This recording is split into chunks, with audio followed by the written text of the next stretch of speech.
Baghdad. उस जमाने में दुनिया का दिल था। इल्म, तिजारत, हिकमत और दौलत सब कुछ इस शहर की गलियों में सांस लेता था। सुबह होते ही बाजारों में जिंदगी जाग उठती। कपड़ों की खुशबू, मसालों की महक, सोने चांदी की चमक और ताजरों की आवाजें सब मिलकर बगदाद को जिंदा शहर बनाते थे। उन्हीं बाजारों में एक नाम बड़े एहतराम से लिया जाता था, हारिस बिन यूनुस। हारिस कोई आम ताजिर न था। रेशम, मसाला जात और कीमती कपड़ों की तिजारत करता था। उसकी दुकान बगदाद की मशहूर मंडी में थी, जहां बड़े बड़े ताजिर भी उससे लेन देन को बायसे फख्र समझते थे। उसके काफले बगदाद से शाम, मिस्र और फारस तक जाते थे। दौलत उसके कदम चूमती थी, मगर सुकून उसके दिल से रूठ चुका था। हारिस के पास सब कुछ था, वसी घर, खद्दाम, बेहतरीन लिबास, मजबूत ताल्लुकात और बाजार में रौब। मगर रात के वक्त जब वो तन्हा होता तो दिल में एक अजीब सा खला महसूस करता। नींद आंखों से कोसों दूर रहती। कभी वो उठकर गिनती करता कि आज कितना मुनाफा हुआ, कभी आने वाले काफिलों के बारे में सोचता। वो खुद से कहता, जब सब कुछ है तो दिल मुतमईन क्यों नहीं। नमाज पढ़ता था मगर दिल हाजिर ना होता। सदका देता था मगर खुशी नहीं मिलती। वो खुद को कामयाब समझता था मगर कहीं ना कहीं अंदर टूटा हुआ था।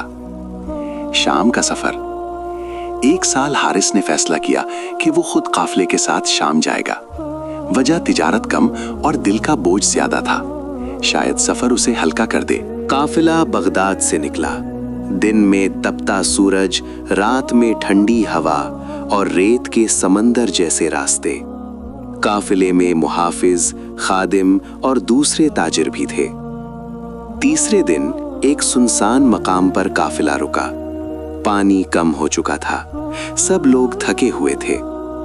इसी मकाम पर हारिस की नजर एक दरवेश पर पड़ी। वो खुद से कहता, वो एक पुराना सा लिबास पहने हुए था, न जूते न सामान, एक छोटा सा थैला और एक लाठी। चेहरा धूप से झुलसा हुआ मगर आंखों में अजीब सी रोशनी थी। वो कुएं के पास बैठा था और खामोशी से पानी पी रहा था। हारिस ने खादिम से कहा, इस फकीर को बुला लाओ, शायद इसे कुछ दे सकूं। हारिस ने पूछा, ए दरवेश, तुम इस वीराने में अकेले क्यों रहते हो? दरवेश ने आसमान की तरफ देखा और बड़े सुकून से कहा, मैंने दुनिया को छोड़ा नहीं, दुनिया ने मुझे छोड़ दिया था, और जब दुनिया गई तो रब मिल गया। ये कहते ही वो बैठ गया। हारिस का दिल जैसे किसी ने थाम लिया हो। ये एक जुमला नहीं था, ये आईना था। इस रात हारिस सो ना सका। दरवेश के अल्फाज बार बार दिल में गूंजते रहे। वो खुद से सवाल करने लगा, क्या दुनिया मेरे पास है या मैं दुनिया के पास हूं? मैं रब को क्यों भूल गया हूं? सुबह उसने दरवेश को तलाश किया मगर वो जा चुका था। शाम पहुंचकर हारिस को खबर मिली कि उसके एक बड़े शरीक ने धोखा दिया है। माल गायब, हिसाब खराब और नुकसान बहुत बड़ा था। पहली बार हारिस को लगा कि जमीन उसके पांव के नीचे से निकल रही है। पुराना हारिस होता तो शोर मचाता, मुकदमा करता, बद्दुआएं देता, मगर इस बार वो खामोश रहा। उसने आसमान की तरफ देखा और आहिस्ता कहा, या अल्लाह, शायद ये भी तेरा पैगाम है। क़याम के दौरान हारिस ने एक अजीब तब्दीली महसूस की। वो बाजार में झूठ नहीं बोलता था, नुकसान हो तो सब्र करता, नफा मिले तो शुक्र। एक दिन एक गरीब खरीदार आया, कपड़ा पसंद किया मगर पैसे कम थे। हारिस ने कपड़ा दे दिया और कहा, जो है दे दो, बाकी अल्लाह के जिम्मे। खरीदार की आंखों में आंसू आ गए। वापस आकर हारिस ने दरवेश को तलाश करना शुरू कर दिया। खानकाहों में गया, मसाजिद में पूछा, मुसाफिरों से सवाल किया। आखिर एक बूढ़े शख्स ने कहा, वो दरवेश, वो तो हर जगह है और कहीं भी नहीं। हारिस मुस्कुरा दिया, वो समझ चुका था। एक साल बाद उसी रास्ते पर वही कुआं, वही सुनसान जगह।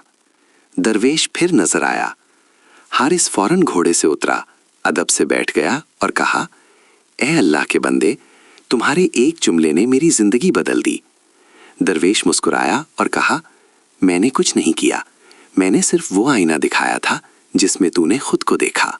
हारिस आज भी ताजिर था, मगर अब वो अल्लाह का ताजिर था, نفع اس کے ہاتھ میں تھا، دل اللہ کے پاس۔ لوگ اس سے پوچھتے کامیابی کا راز کیا ہے، وہ بس اتنا کہتا، ایک درویش کا جملہ، اصل دولت سکون قلب ہے، دنیا مقصد نہیں ذریعہ ہے۔ ایک سچا لفظ پوری زندگی بدل سکتا ہے۔ جو رب کو پالے وہ سب کچھ پا لیتا ہے۔